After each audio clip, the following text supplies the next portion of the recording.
Good morning once again, ladies and gentlemen. My name is Jabulani Sinyalzo and I'm here with Maris Leroux. And we are from the Rustenburg Herald and we are giving you the latest news that is making headlines in and around Rustenburg. Maris. Ja, ek moet spring dan sommer weg met 'n waterkrisis wat heidaglik in Derby aan die gang is.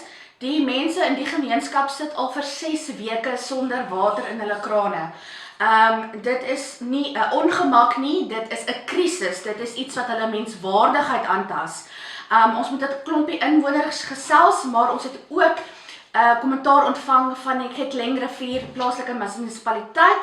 So dit is 2 verskillende berigte, gaan reeds lees gerus wat daar aan die gang is en ons hoop hierdie mense sal binnekort verligting vind. Well, here in Rustenburg, JST Hospital is appealing to those people who have been assessed and approved to get spectacles between, please take note, the 2025 January and March 2026. Those who have been approved, your spectacles are there. So the hospital is actually appealing to you guys because there's a significant number of spectacles that have not been collected. Your future is bright, but only if you collect your spectacles so that you can see your future. Ask me, I will tell you about that.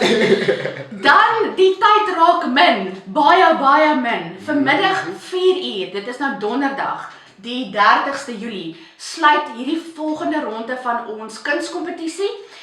Dit is die 2de ronde, die 3de ronde is nog aan die kom vir die mense wat nou bietjie heeltemal te laat geslaap het.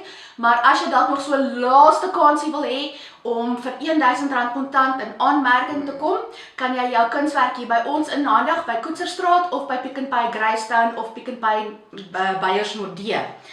Ons sien uit om te sien wie is die wenners vir die volgende kwartaal. R1,000 is a lot, so please don't miss out. Moving right along, we know about an incident that took place Friday at Impala.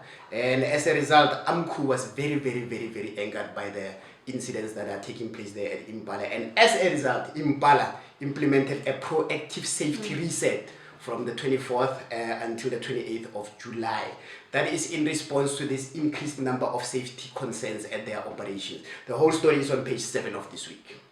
Dan het ek 'n berig gedoen op bladsy 9, in terme van Action SA wat die huidige munisipale bestuurder advokaat Kodoge aankla van sekere wangedrag, prosesse wat nie gebevolg is nie, kommunikasie wat nie reg deurgevoer is nie. Nou, die aanklag is maar 'n paar weke gelede gelê en daar is nog steeds geen aksie van die munisipale bestuur gewees in terme van om die saak te ondersoek of om 'n vergadering te belê of enigiets van dies aard nie. En dit is teen die munisipale proseswet. Lees gerus alles op bladsy 9. Ons leiers in die dorp moet nie dinge doen wat teen die wet is, wat duidelik wys dat hulle nie verantwoordelik gehou wil word of kan word nie. Enige iets wat korrupsie betref of ongelykhede of iets wat onder die tafel is, ons soek dit nie in Rustenburg nie.